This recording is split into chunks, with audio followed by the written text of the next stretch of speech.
Welcome to Diaspora, the show where we share the remarkable stories of immigrants from the Indian subcontinent. I'm your host, Aditya Mehta. Each week, we sit down with individuals who have made the journey and explore their experiences, their challenges, their triumphs. We delve into their unique perspectives on adapting to a new culture while staying connected to their roots. Today, we are joined by Sam Bhatnagar, an entrepreneur from Vancouver, BC. Originally from Chandigarh in India, he spent 17 years in Kenya before moving to Canada in 2005.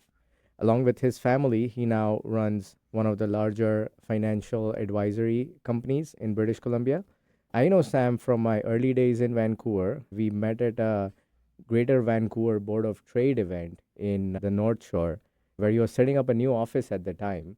So I guess what a good 7 years ago. And we have been friends ever since. So now let's dive into this week's conversation. Sam, welcome to the show. Thank you for having me, Aditya. Really honored. Sam was also on the original version of the Diaspora podcast, which we did during COVID.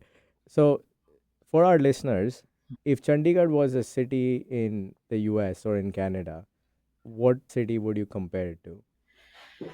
That's a good one. I think I'd compare it to Vancouver, to be honest with you, because it's very organized, very clean, very structured. Yeah, And I think it's got a lot of mixture of architecture because it was originally planned as such. So I think I yeah. would very much compare it to Vancouver. So, for more context for our listeners, Mm. Chandigarh was India's first planned city. Right, It was created so it could be the capital of the states of Haryana and Punjab when Punjab was split up into different states. right, So, unlike most cities in India, it's not 1,000 years old. right. It's got a grid pattern. It's got a famous cricket stadium, Mohali, which has hosted many great cricket matches and is just generally known for being a very well off and progressive city. Yes, I always say Chandigarh is the Boston of Delhi. So like Delhi and Chandigarh have a relationship like New York and Boston do. Each thinks interesting. they're a little bit better than the other. But I like yours as well. So you were born in Chandigarh and at how old were you when you moved to Kenya? So I was just 3 months old, Aditya.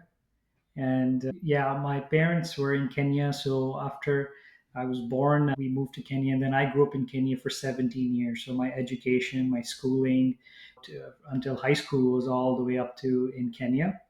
And Yeah. then in 2005 is when we decided to move as a family to Canada. What prompted the move to Kenya? So to Kenya in 1981, it was just, I guess, better economic pastures for my father, right? Yeah. He had an opportunity as an economics lecturer to move to Kenya, and he was already a teacher in India at the famous Punjab University, where my grandfather was a professor too. And he had an opportunity to explore this teaching chance out in Kenya. And it's funny Yeah. sometimes how life pans out because they didn't even know where Kenya was. Once he got the job letter, is when he went into the local university library. And I don't know if you remember those blue globes. Yeah. So he turned the blue globe to find where Kenya was on the maps of Africa. Man. And that's how he got to Kenya in 1981. Wow. Began What city did you move to? Nairobi? No, so he moved to a smaller town in Kenya called Kitale. That's where he began his journey from. And then from there, he moved to another city and town where I grew up, and my brother was born in Kisumu. No, That's Kisumu. a smaller town from a city now from Nairobi. Yeah. And that's where we lived for 17 years of our life. Wow. Yeah. So, for our listeners, Hmm. East Africa, so Kenya, Tanzania, and I guess Uganda has a very large Indian community Yeah. that's been there for generations. It's Correct. not new immigrants. Correct. Was that community mostly Gujarati, or were there other language groups represented as well? There's quite a few language groups. As a matter of fact, the word diaspora, they are the also original versions of a diaspora because Yeah, think about it, they moved there generations ago. So yes, there's a big mix of communities there that moved from the Indian subcontinent, right? We had Gujaratis, we have a lot of Punjabis in Kenya. There's a lot of Gurdwaras in Africa, as a matter of interesting. fact. And there's a lot of people that are from Goa. They've got a little bit of background from there too. A lot of people moved Yeah, from Bombay, Pune, Maharashtra. So I've yeah, had a chance to meet quite a few groups of people from India from different backgrounds, and yeah. it's quite an amazing social circle on that side of the world too. So these are migrations prompted by trading from Mhm. back in the day. because all the language groups you described, they're predominantly western and northwestern part of the country, Right. and the Gujaratis, as the Goans, as the Malayalis, have been seafaring cultures. Correct. So they've always had trade links with the Middle East, with East Africa. Right. And in fact, the East African Gujarati has a separate dialect almost. Yep. And when I hear that Gujarati, it sounds like ancient Gujarati because, it's probably 200 or 150 years old, Right. and then it stayed intact while Gujarati here evolved with other languages. Correct. So when I hear that dialect, I can instantly tell that someone's from East Africa. Yeah. And also, in Canada, and especially Vancouver and Calgary, there's a lot of people of Indian descent from East Africa. Correct. So they're Indian origin, but they've never actually lived in India, Correct. right? And I think that was a move prompted. A lot of them went to the UK, a lot of them went to and came to Canada, Correct. especially the Ismaili community. Correct. And I believe their leader who passed away recently, the Aga Khan, he had a great relationship with Unreal. Pierre Trudeau, Correct. who's the former prime minister's father. Correct. So it's a interesting twist of like history and migration. Because when I came to Canada, I didn't know that there was this big community. Correct. I was in this dosa restaurant on Davie Street in Vancouver, I see. and I was, minding my own business, and I heard someone speak in Gujarati, Right. and I was like, "Whoa, what's your story?" And they Right. said, "Oh, yeah, there's a lot of people here who are East African Gujaratis. There's a very large community. There's a lot of the Jamaat Khanas and all of Yeah, that." that's a big group that definitely moved to Canada from East Africa. A lot of them got prompted in 1973. At the same time, there's a lot of other communities in East Africa that moved to North America, US, and Yeah, Canada, other prominent Gujaratis, Punjabis, and yeah, lots of people. And it's amazing. And you're absolutely right. A lot of them actually, the families that we also know went with the British in the early 1800s. Like my yeah. wife's family, they're a fourth generation Kenyan family. So Wow. their great grandfathers went with the railway building and the Yeah, nation building, as a matter of fact.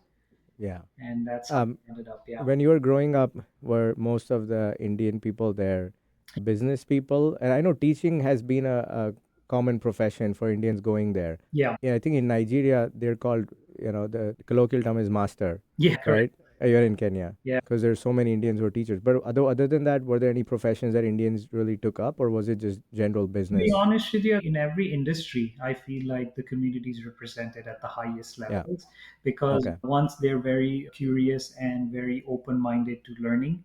And Yeah. second, I think it's just the entrepreneurial spirit as an immigrant that puts you in new pastures. And now you're in an environment where it's kind of like a sink and swim situation, right? Sure. And that's where I feel like a lot of the families gather the courage to make some decisions and to take some risks, right? Yeah. And that's why I feel like they're in every profession, from businesses to education to IT to so many other things out in Kenya. And Yeah. as a matter of fact, in Kenya, they call them Asians there. The Indians there are called Asians in Africa, especially Sure. in Kenya. So they're also now a 44th tribe. They're considered a tribe now in Kenya, which just Right. recently happened. So quite prominent folks out there as well, for sure.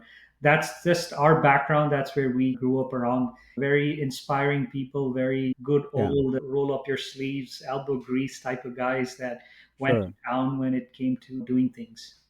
You answered my next question, that was the Indian community viewed positively there, or was there a bit of like outsider hostility? But if they're called the 44 tribe, it means Mhm. that they're considered as integrated. They're rated, Yeah. definitely, definitely. So then what prompted the move to Canada? Well, for us in our family, Aditya, my father was in the IT business. He started his business in 1995 in Yeah. Kenya. And like any other family, you look out for the best for your children. So it's just myself and my brother. As soon as we would finish high school, we would probably travel abroad for further education. And what my father realized is as we would make that move, very few people actually move back to Kenya or back Right. to Africa to take over the family business or what you have over there. So if we were to go out and build a life out here as the children, then the parents stay back, and that's where we saw a lot of families separate. Yeah. And that's where he said, you know what, I'd rather go with them and I'd rather have the family together, kind of like what we've always Sure. been. We've been this unit that's operated always together. in tough times and in good times and Yeah. in all times, as a matter of fact. So that's how we moved here, for better economic future, just better life together. And Yeah. I just think he foresaw, I think 30, 40 years from now, if this is going to be the scenario, I might as well make the decision today. So that's Yeah. kind of how we decided on to moving into Canada and started our life here. Right. How hard was the process to move? Because I came, as you know, much later than you did in 2018, Mhm. and our PR took surprisingly less time. Right. Was there this similar point-based system at that time, Yeah. or is there a different system? It was a point based system. So I believe in this case, my father would be the primary applicant at the time. So being Yeah. having his master's degree, my mom having her master's degree helped with the points. So they moved to Yeah. Canada as on the point basis too. And Yeah. I It's a think, very pragmatic system. yeah, Yeah. it took about a year and a half from what I remember from the Okay. application to actually receiving the landing papers. Got it. Mhm. Did you know a lot of people here when you landed, or was it just showed up? Yeah, it just showed up. It's so interesting. We never even knew where we were coming to. In our mind, we thought we were going to be living in Vancouver. And as soon as we landed here, we actually ended up in where we are currently, in a place called Surrey.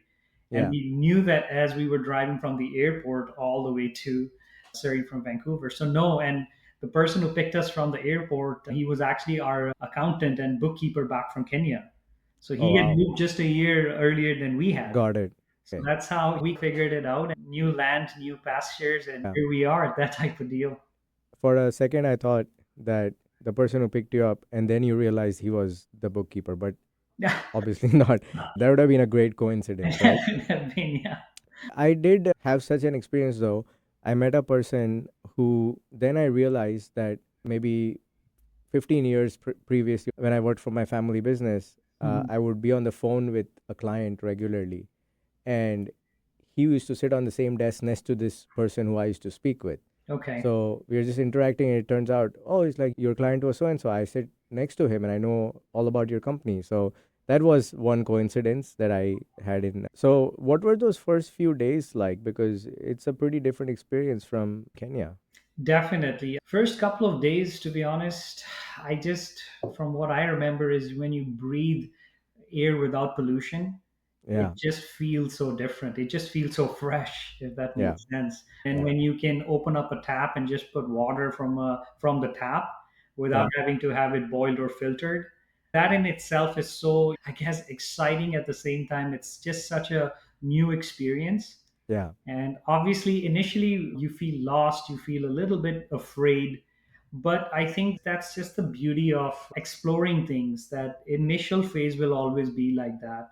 And then I yeah, think step by step, I have this thing where I always tell people, when procrastination kicks in for doing anything, you don't have yeah, to try to run or you don't have to stop. You just have to maybe take the first step and then the second step. And yeah, that's how I would explain our initial journey as an immigrant in Canada. We just took one step at a time, one day at a time. There were good days, there were bad days, and there were learning days in between. yeah. And that's how I would describe it, Aditya. You were of high school age, I'm guessing. Yeah, yeah, just finished. So you just finished 12th. So Mhm, mhm. did you go to college right away or I waited. waited? I had to do the English and math proficiency equivalencies Got it. here to get into university. Right. And then immediately I did start with university as well. And I think your brother is a couple of years younger than you. Yes, about 4 years. Yeah, four So years. he would have had to go through the high school He experience did for go a through little high bit. school. You're correct. Grade 9. That's how he got in. Got it. Right. What was the first job or assignment that your dad had when he So landed? this is something so interesting coming from owning an IT business. And I feel like because my father is my mentor in life and in business as well, but Yeah. he, from having being in a very good position in Kenya to coming to Canada, and he was open for everything. This is something that I Right. really appreciate at age 48, having that type of background and caliber. So his Yeah. first position, believe it or not, was in a kitchen cabinet shop. And Okay. it was, yeah, a completely different background. And he was in their sales department there, just beginning a journey, and he took up that assignment really well. And then working in a kitchen cabinet shop, his next job was in a call center, right? There used to be a really big call center here on Scott Road. He used to work there. And those were his two initial jobs before he got into business. I've always enjoyed interacting with him, and he does come across as a very gritty person. Hmm. I say this a lot that I think our generation is probably not capable of the kind of sheer hard work and determination that our parents' generation had. Yeah. They just went out and did it, Yeah. and didn't worry about all these other things Correct. that our generation tends to worry Others' about. opinions, all of that. Yeah, and was Vancouver a conscious choice? And if so, what were the reasons versus, most people go to Toronto because it's a Correct. bigger city. Correct. In our case, because we have my uncle was in California at the time, so we just Yeah. wanted to be in the same time zone as him. So Yeah. hence we chose the West Coast. That was one of the bigger motivations to come here. And then moving from Africa, a lot of people know it's because you grew up in tropical weather. So it's throughout tropical weather. So I think Vancouver is a slightly a softer landing than harsher climates. Not that I'm saying Yeah. people can't adjust in other cities. Yeah. I'm sure they Yeah. can. But Vancouver was a little bit more for us, that type of soft landing, just also because of the weather. Right. So That that's, makes sense. The weather was a big factor for us as well. yeah, And we were moving for quality of life. So Vancouver ranks consistently in correct, the top as far as that goes. For correct, me, Toronto would have been just another Bombay. correct. And that was attractive to my wife Prachi.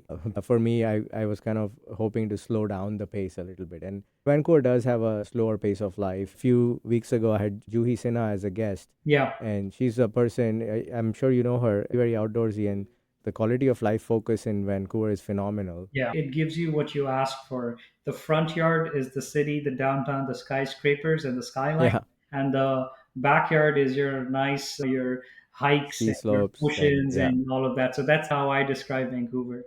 I don't think there are any or very few places in the world where you can ski and kayak on the same day Yeah, exactly. and still be within 20 minutes of a global, multicultural, well-connected Correct. city where you get all the material things of life. Correct. It's a very, very unique combination. Yes. Now, let's talk about what got your dad into the financial advisory business.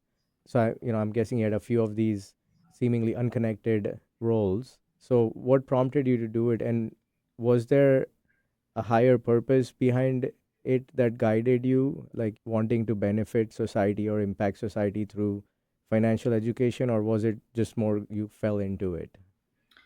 It's a great question. And I think in our case as a family, we used to actually, even on weekdays and weekends, as my parents were working, we used to always research businesses. We would go and meet people that would own even franchises and gas stations and different businesses. And we would go and talk to them and just try to understand what it takes to run a business. Because one thing that I always, even now, I'm really appreciative of is anything you want to pursue, go interview somebody who's been doing it for 10, 15 years at least, and see what kind of lifestyle they have, what kind of challenges they face. And for us, because we came to Canada for a lifestyle, right, Yeah, that was a big thing before we decided to jump into any business. So we were really looking into options. And when you have not much capital to begin with, right, yeah, the service sector kind of seems to yeah, become more makes sense. attractive because you're new, you're very much open to learning. And Yeah, then when we got introduced into the business we are in, financial education, first we looked at it as education for ourselves. When you're an entrepreneur or a business person, or even if you have a good job, you're always dependent on financial professionals to do all your work for you, from sure. the accounts and taxes and all that. So for us, it was initially a learning experience. And then Right. within the learning experience, Aditya, we found a higher calling where we felt that if we don't know this, Yeah, imagine how many other people that are moving here sure. that are in a lot more pressure than we are. Yeah, What would be the chances that they know this? yeah, And that's how we took this information and eventually turned it into a business. And we all kind of, just as a family, supported each other to begin with, kept our focus on to at least building the initial foundation, and yeah. then move from there to the next levels. Got it. On that note, let's take a short break. When we return, we will talk about how Sam got into what he does now and go from there. So stay tuned. We'll be back after these messages. Welcome back to Diaspora on KKNW, where we share interesting stories of first generation immigrants from the Indian subcontinent. We are talking to Sam Bhatnagar, entrepreneur, financial expert, and my good friend. So let's talk about your current business. Tell me more about how easy or hard it was to grow it once you started into it, because I believe you have a team of more than 100 advisors working for you now. Yeah. Or and it took about 15 years to get there or maybe more.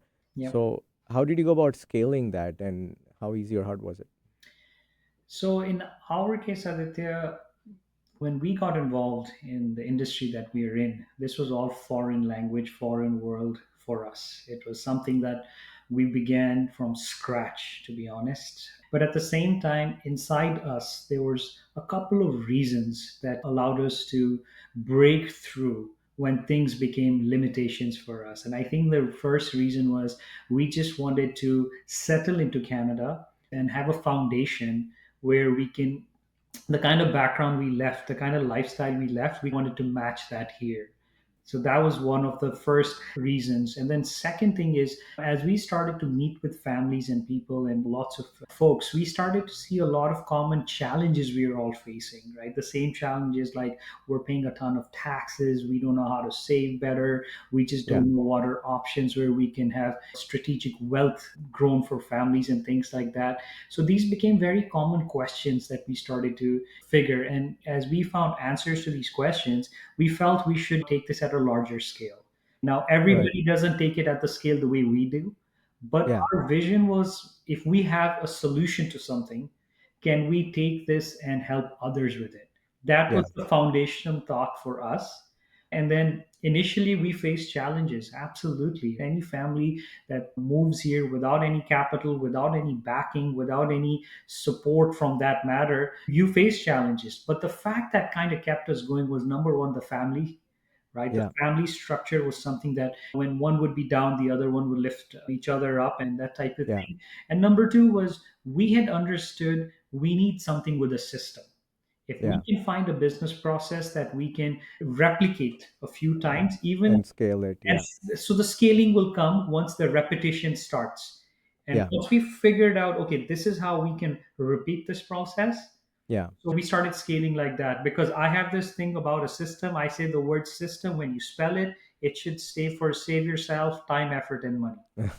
that's a good one. I mean, you guys are a known name in the financial services sector in Vancouver, and I can speak to that reputation as well. Having worked with you and having sent, friends to get help by you, there's never been anything negative I've heard it. And I really do agree that the reputation becomes a catalyst then, and the system is what facilitates all of that. So that's pretty good. If there were a new immigrant coming today to Canada, what would be like maybe the top three things you would advise them to do from a financial perspective to do all the things that you mentioned? So, first, I would suggest is, especially in today's day and age, don't immediately jump into education slash businesses slash, things that look very fancy today. Yeah, Okay. And then get stuck there, if that makes any sense. So, don't immediately just jump into it. Do a little bit of research. Okay. yeah, Research is not done by knowing it all, research is done by asking some questions. Go meet some of the people that yeah, maybe have been in that profession a little bit longer. Perhaps tune into Diasporaa podcasts and listen yeah, to some of the speakers. They're yeah, sharing their life and experience with you. That would be my first advice, that don't immediately jump. yeah, Take a chance, research it a little bit, but at the same time, don't wait too long. If you feel like yeah, you found something that piques your interest, the only way to learn it is by doing it. That's number yeah, one. Number two, as a new immigrant, I would suggest at this point of time, this is a great opportunity to explore even asset purchasing. But to get to that level, you've got to understand financial planning. And the sure, financial planning begins with the process of financial education and financial information. That is the number two piece of advice. And number three, in North America, you got to understand, or you got to have a skill that's got a high income potential. sure, Start looking into that. Only because we were academically trained, maybe in the countries we come from, in a particular field, does not yeah, mean you cannot explore new opportunities here. yeah, You absolutely can. So please keep an open mind. Don't bring yeah, the same fears and phobias. Yes, let them be your guiding force, but don't bring yeah, that same thing to limit your growth in this country, because you never know, right? You could be from a different background and a yeah. completely different sector here can take off for you. So To follow up on those 3 points, one is, doing research. There's a term called, like Vancouver is a very clicky city, it's very closed city. Did you find in your early days that if you did this outreach and met someone who'd been doing those things for a longer time, were people generally open to helping and sharing, or were they pretty closed, as the stereotype suggests?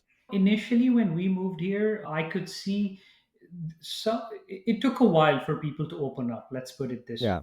because a lot of people had been burnt in the past. A lot Okay. of people had bad experiences, they had negative experiences, and I can understand that, right? It would make any person second guess even the decision that comes to their Yeah. gut, right? Yeah. But over a period of time, I think time and again, there always in industries come people that prove that, hey, this does work or the system Yeah. does operate.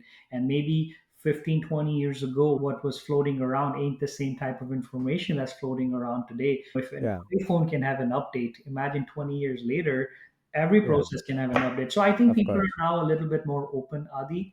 Back in the day, I could understand the reservations, but that's where I feel like information, education is the key. And a Yeah. lot of good follow up would allow us to just perhaps the decisions we make back them up with facts and data. Yeah.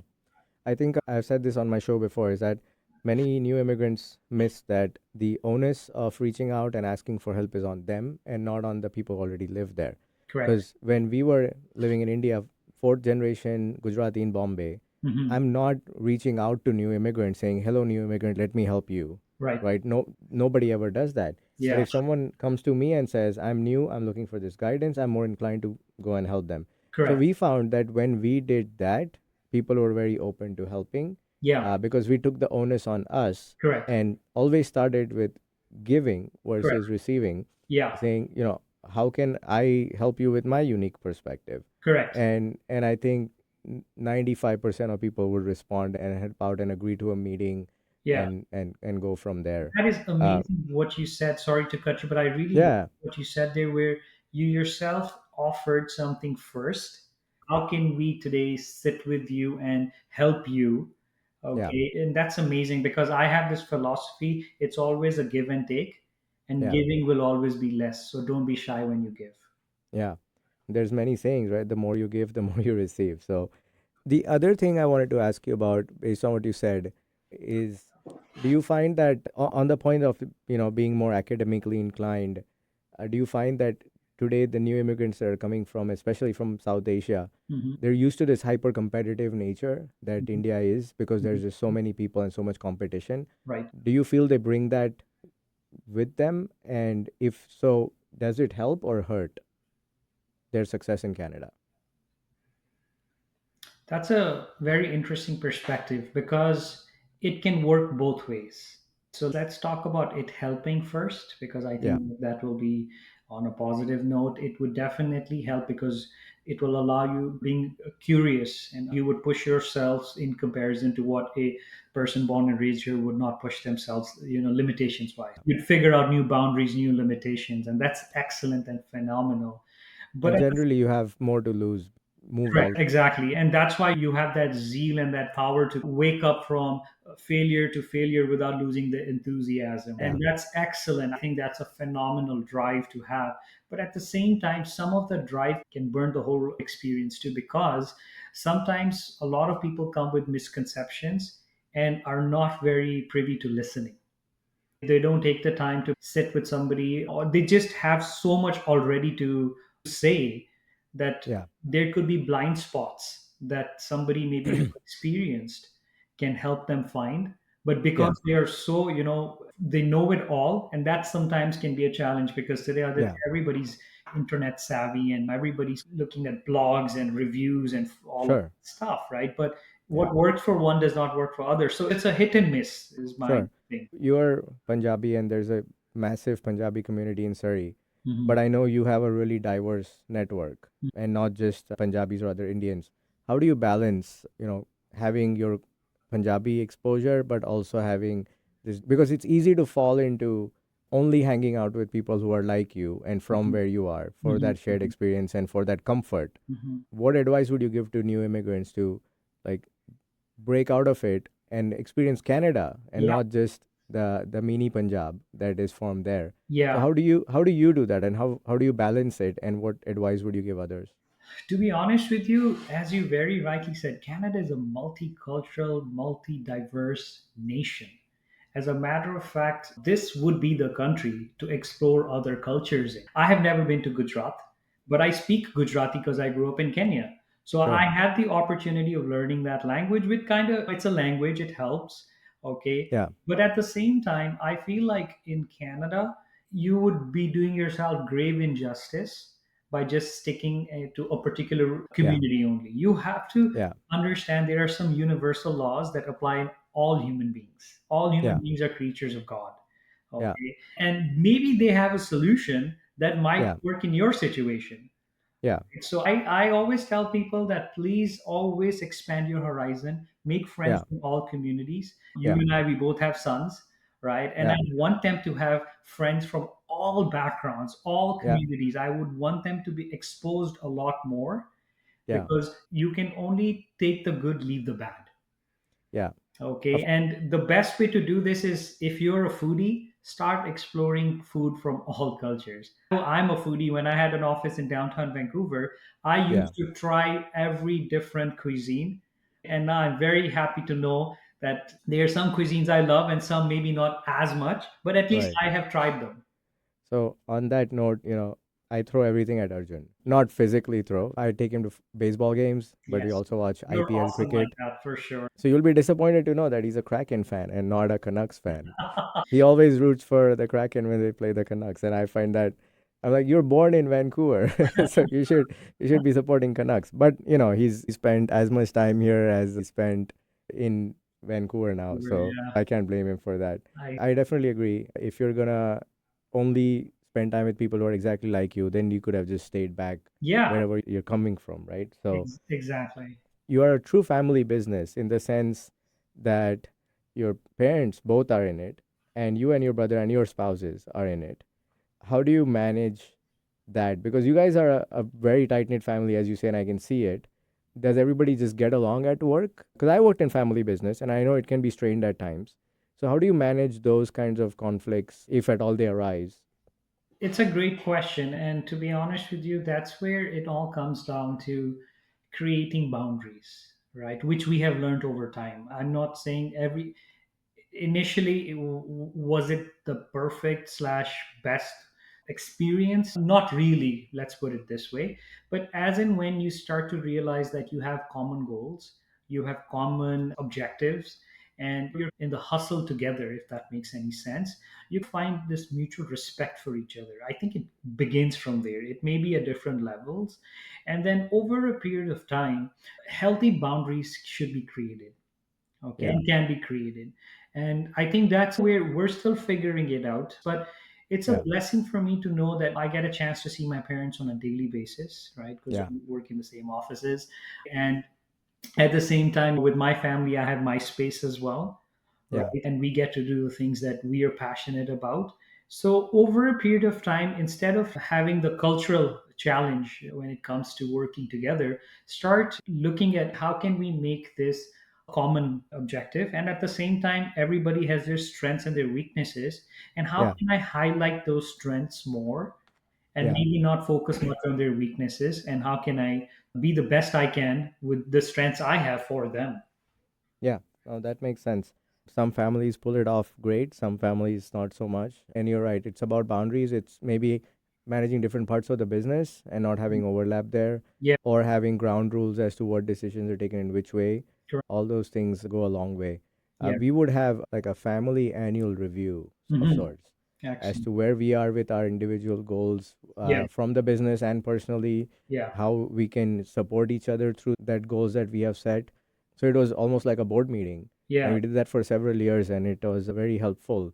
Yeah. Because if now let's say my family knows that I have a whole bunch of travel coming up this year for Yeah. work, then they will make sure that they take that into consideration when planning their life, Correct. and to support my goal of whatever I'm doing. Correct. And just to add, like I've met your parents and I've seen both uncle and auntie, and I've never had a chance to meet Akash, but I'm assuming the way you guys operate, it's really inspiring as well. Having in today's day and age, even talking to parents about having an open mind and just Yeah, open communication, it really helps change perspectives, to be honest. So, really yeah. inspired by your family too, really.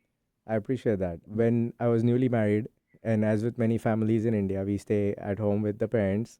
We have a big house. And one of the first observations Prachi, my wife, had, it's like, you guys are so corporate as a family. Like, even at home, you operate like very corporately.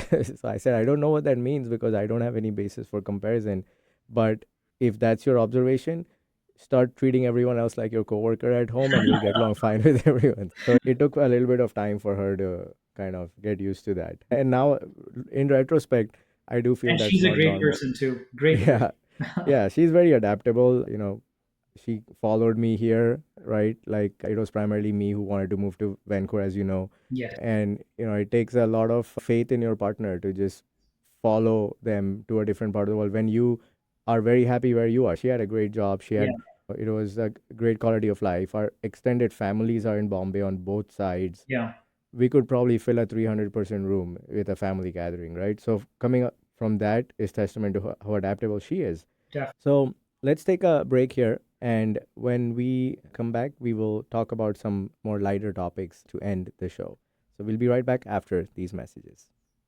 Welcome back. We are on KKNW. This is Diaspora, and we are talking to Sam Bhatnagar. He's a family business tycoon based in Vancouver and also a new parent. So I want to use this section to talk about some of the lighter things. So, how are you enjoying parenthood? It's a blessing. It's like my earth has changed as Yep. soon as my son was born. Yeah. Every step I'm taking, the vibration just feels different. And that's Yeah. just my personal opinion. And Yeah. some days we struggle, some days are better than others, and some days are Sure. just the best. But in Yeah. between all of that, just looking at him, just everything for me personally. Yeah. I want to use this opportunity to talk about the Canadian health system. Mhm. We hear stories of it being overburdened with so many new people moving to Canada. And so, how was your overall experience with that whole the pregnancy process, the delivery process? Because we delivered at Peace Arch Hospital in White Rock, we had a decent experience. There was a few challenges here and there, Yeah, but nothing that I would say against the system. We're very blessed yeah, to be living in a great country. yeah, And it's just for everybody, their experience is different. So we're blessed, and our son's healthy. My wife's doing good. And just, if anything, my suggestion is just we all do the best research we can, but just yeah, some things are by the law of God and nature, and yeah, sometimes you just have to roll with the punches. yeah. My assessment was that if it's something urgent, like a delivery, Yeah. a bad car accident, Yeah. the system springs into action and Yeah. you'll get right in and you'll get operated on and whatever you need. Right. It's where it's less serious Yes. or where there's a disagreement between you and the doctor whether it's serious or not Right. is where the wait times become really long. Correct. And I mean, Indian people, we have home remedies for almost everything. So for me, that didn't really bother so much. So it's like, oh, we had a bad cut. We are not going to the ER. We're putting some turmeric on it and it'll be fine. All right. So as a result, we didn't have to access those kinds of things Right. and therefore not face those kinds of wait times. But I've had friends with some bad stories. I wish all these immigrants coming in, there's so many doctors and nurses from other countries. Yeah. They could always work out some sort of certification program and instantly increase the supply of all of them, right? Right. But it does hurt here when I look at the insurance premium I pay every month. It's versus just showing your driver's license and getting the help that you need. Right. So Arjun was born in St. Paul's in downtown Vancouver, Right. and we had a great experience Yes, there. yeah. And I maybe got lucky and whatever, like you said, maybe the stars aligned, but we had a excellent experience there. So I've personally not had to deal with the horror stories of the overburdened health system. Yeah. But that's an ongoing debate as to, it Yeah, works or for not. newborns, and just if there's one message I'd give, if there is pediatrics in a particular hospital, that should be more of a preference if it's a possibility and distance is Yeah, not too much.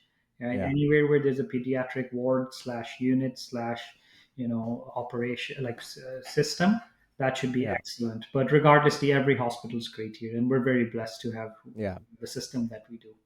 Since these are my early episodes, I'm also trying to get my listeners to know me better.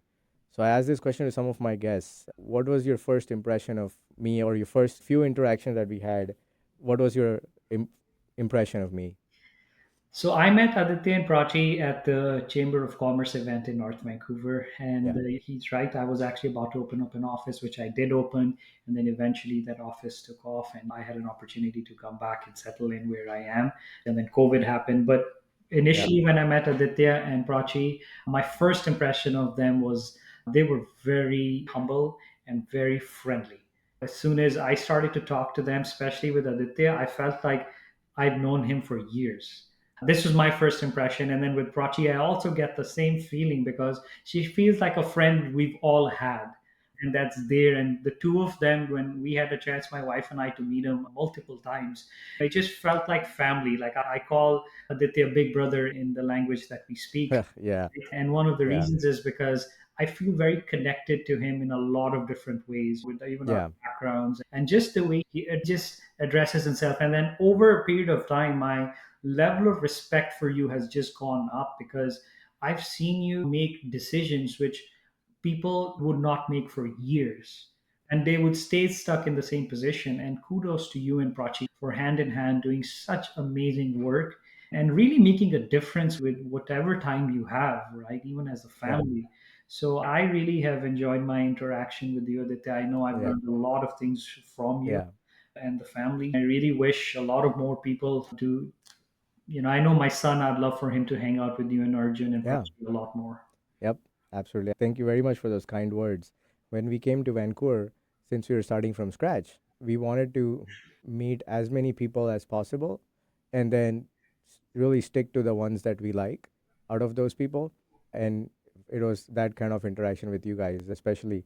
I remember the barbecues that we used to do, the big ones.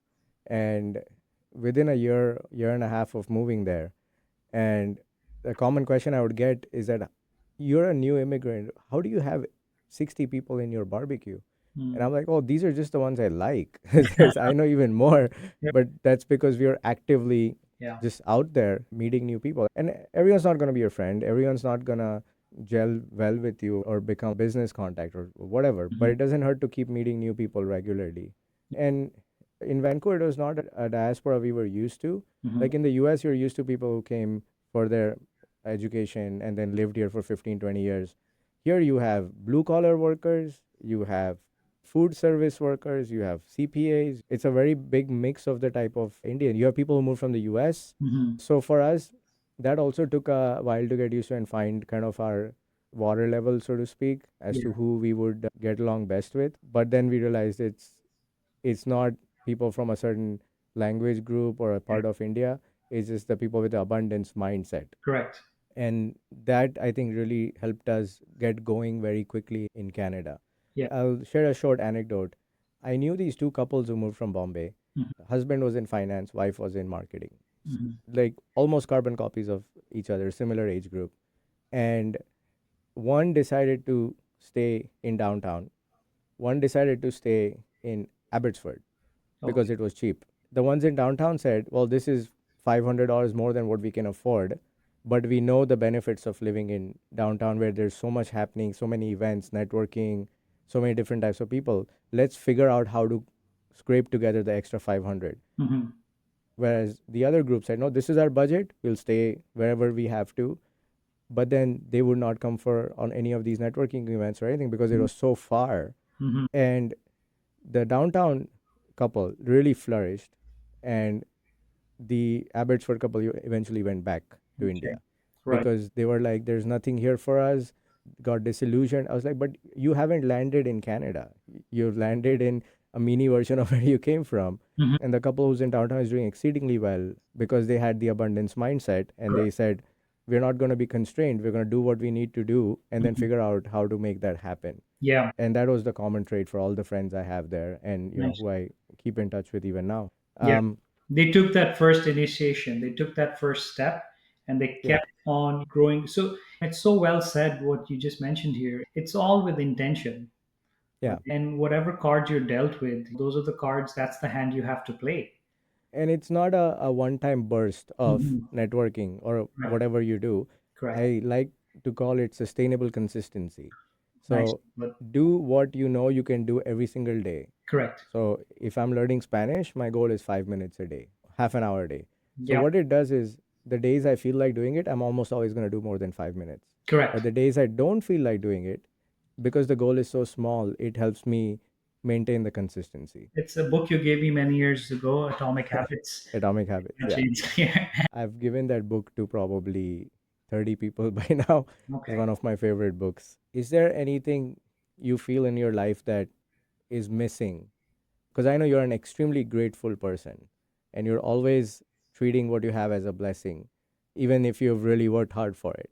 So, is there anything in your life that's missing in Canada as a person who's come there and spent a long time there that you wish Canada would have? Good leadership on politics. So if you were to ask me from a personal perspective, I feel like Canada needs to, like, we are very grateful indeed. And right now, we just need to be in a nation building journey, Yeah, right? And nation building starts with internal building, because we are the reflection, the external world is a reflection of the internal world. yeah, And what I personally think I need to work on a lot more is the internal world. It's yeah, building myself internally, because I believe we're all kept on this earth with a goal, with a purpose, and with a vision or a mission. But at the same time, we don't have to be hard on ourselves if we don't know what that is, right? I have a really good mentor I heard from many years ago in a conference, and he said something to me that has stuck to me till today. He's like, you don't have to be the guy that finds the cure to cancer, but maybe something you do in your daily life could inspire the guy that could find the cure to cancer. Okay. oh, And that's both of you profound. can be instruments, right? So that's what I would like to do a lot more of, reflection on the internal world, Yeah. so that I could be the show up as my best version out there, if that makes sense. Yep. For what it's worth, I think you've been doing that since the time I've known you. So let's move on to our weekly segments now. So, can we please have the wheel?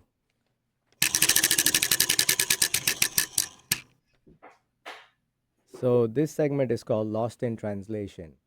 So, when you were new, were there any funny instances or mix ups due to cultural differences or language differences in your school or in your professional life?